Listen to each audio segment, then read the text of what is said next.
What if I tell you कि doctor APJ Abdul Kalam एक failure है? क्या बकवास है। भारत के सबसे लव्ड प्रेसिडेंट जिन्होंने साइंस की फील्ड में इतने सारे योगदान दिए, वो अब्दुल कलाम एक फेलियर कैसे हो सकते हैं? Well, it depends. Just give us a few minutes to make our point. और अगर आपको हमारे ये डिफरेंट वाला ट्रिब्यूट अच्छा लगा तो इस वीडियो को शेयर कीजिए। भारत के इन रियल हीरोज की कहानी आप तक पहुंचाना हमारा मिशन है। हमें सपोर्ट करने के लिए हमारे YouTube चैनल को सब्सक्राइब कीजिए और इस बेल आइकॉन को प्रेस कीजिए। अपने लाइफ के एंड में अगर किसी इंसान के नाम पर सिर्फ एक वीणा, कुछ किताबें, एक घड़ी, लैपटॉप, 6 शर्ट और 4 पैंट को छोड़कर कोई मटेरियल वेल्थ ना हो, तो आप उसे क्या कहेंगे? एक फेलियर जो अपनी लाइफ में कुछ नहीं बन पाया। अगर हाँ, then this is the story of a failure.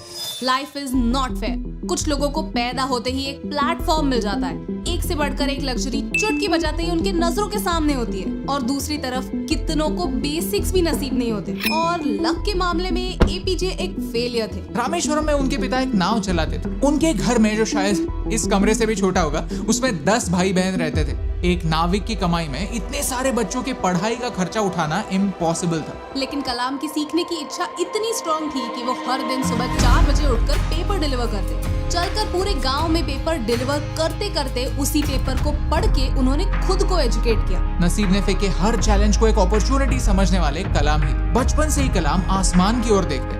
आसमान में उड़ते हुए पंछियों से इंस्पायर होकर वो खुद भी उड़ने के सपने देखते। आसमान को छूने के इस सपने ने उन्हें एयरफोर्स के एग्जाम तक पहुंचाया, जहां एपीजे फेल हो गए।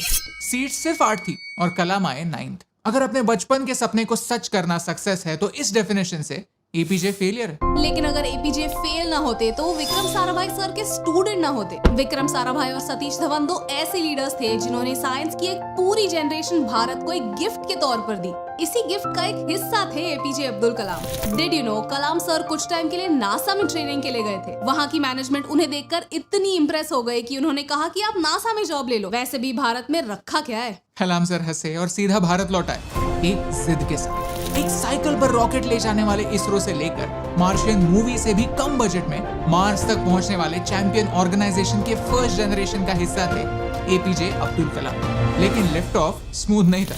जब एक यंग कलाम सैटेलाइट लॉन्च व्हीकल 3 के डायरेक्टर बने, तब लोगों ने कई सवाल उठाए। स्पेस जाने से क्या फर्क पड़ता है? भारत में क्या कम प्रॉब्लम्स है? पहले ग्राउंड रियलिटी समझो और फिर आसमान के सपने देखो। पूरे देश ने यही कहा। लेकिन फिर भी कलाम सर ने जी जान लगाकर SLV-3 पर काम किया। अपने पूरे करियर में कोई वीकेंड ऑफ नहीं लिया, कभी छुट्टी नहीं मनाई। वो सिर्फ 2 बार काम पर नहीं आए, और वो भी जब उनके पेरेंट्स गुजर गए। इतनी जी जान से तैयार किया गया हुआ भारत का आत्मनिर्भर लॉन्च व्हीकल, जिससे सितारों को छूना था, वो बे ऑफ बंगाल में जा डूबा। अगर अपने लाइफ के सबसे बड़े प्रोजेक्ट में फेल होना, देश को लाखों का नुकसान करवाना एक इंसान को फेलियर बनाता है, तो इस डेफिनेशन से एपीजे तो फेलियर है।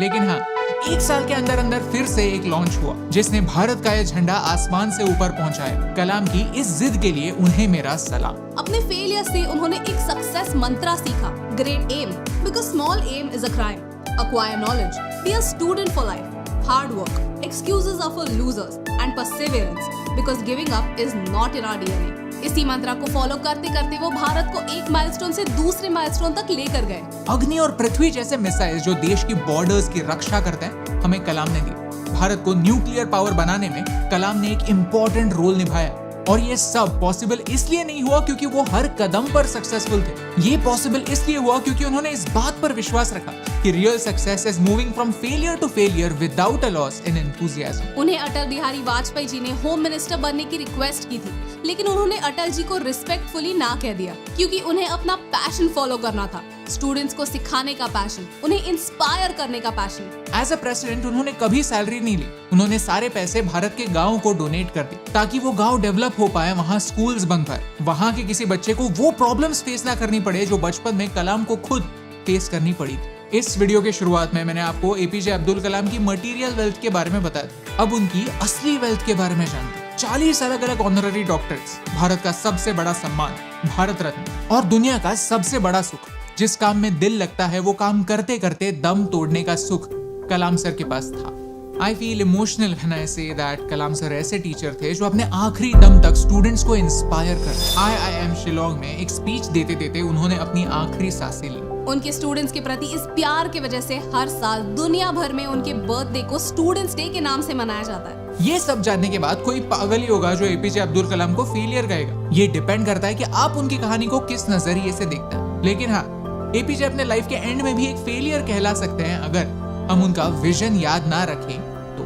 नासा की जॉब को ना कहकर, होम मिनिस्टर ना बनकर, दूसरी बार प्रेसिडेंट ना बनकर उन्होंने अपनी पूरी लाइफ इस ब्लाइंड फेथ के लिए डेडिकेट कर दी कि आने वाली पीढ़ी उनके सैक्रिफाइसेस के, उनके नॉलेज के लायक। अब ये आप पर निर्भर करता है, आप आपके लाइफ के साथ क्या करते हैं इस पर निर्भर करता है। एक्सीलेंस के पीछे दौड़ते हैं या मीडियोकर बनते हैं, ईमानदार रहते हैं या चोरी करते हैं, मटेरियल वेल्थ सब कुछ है ये मानकर चलते हैं या रियल वेल्थ की गहराई समझते हैं। क्योंकि at the core Kalam sir एक टीचर थे और एक टीचर का सक्सेस या फेलियर उनके स्टूडेंट्स के सक्सेस या फेलियर पर निर्भर होता है। और यही इंपॉर्टेंट बात आप तक पहुंचाने से मुझे फर्क पड़ता है।